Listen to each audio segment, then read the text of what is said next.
আসসালামু আলাইকুম বন্ধুরা, আপনারা সবাই কেমন আছেন? আজকে গ্রাম থেকে আমাদের ইলিশ মাছ আসছে দেখেন।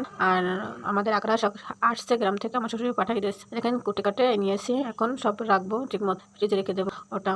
এখন আপনারা বলেন তো, আপনাদের ঈদে কি কি মার্কেট আপনারা করতেছেন? না আপনারা সংসারে গৃহযুদ্ধ বাজিয়েছেন ঈদের মার্কেটের জন্য?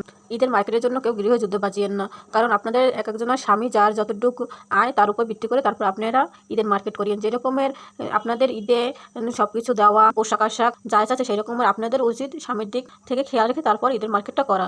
তার কতটুকু আয় আছে তার উপর ভিত্তি করে তারপর খরচ করা উচিত। আর আমরা যারা প্রবাসী বউ আছি তাদের কথা আর কি বলবো, আমাদের তো আর ঈদ বলতে কিছু নাই। কারণ একটা কথা আছে না, যে যে আয় করে সে ব্যয় করতে পারে না, বা যে ব্যয় করে সে আয় করতে পারে না। আমাদের প্রবাসী স্বামীদের হয়েছে সেই অবস্থা, যারা প্রবাসী থাকে আর কি।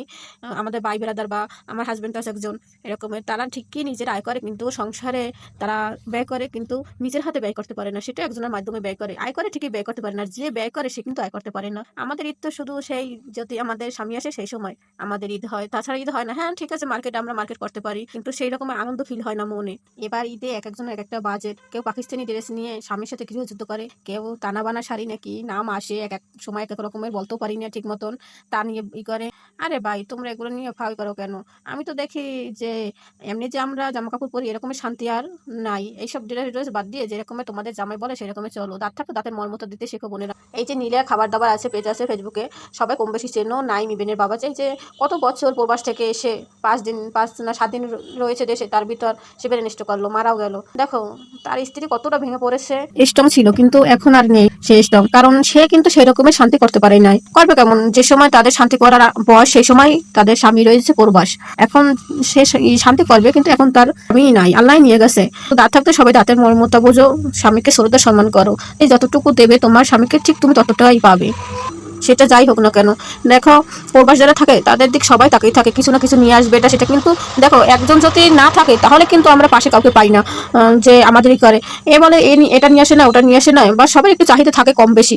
কিন্তু দেখো আজ কিন্তু নাইম ইবেনের বাবা মারা গেছে, হ্যাঁ 2 দিন 4 দিন 5 দিন একজনের পাশে থাকবে, কিন্তু সারা জীবন তো আর কেউ ওদের দায়িত্ব নেবে না, নেবে। এরকম আমাদের আজ ওর বাবা মারা গেছে আরেকজনের বাবা মারা যাবে, এরকম অনেক আমাদের প্রবাসের লাখো লাখো আমাদের ভাই বোনেরা আছে, লাখো লাখো মানুষ আছে আমাদের প্রবাসে, কিন্তু কেউ কিন্তু কোনো খোঁজ খবরও নেয় না। এই যে সময় আমাদের এই জায়গায় আন্দোলন হয়েছিল, শেখ হাসিনার কিন্তু ঠিকই আন্দোলন করে করছে, এটা কিন্তু প্রবাসীর অনেক প্রবাসীরা হেল্প করছে।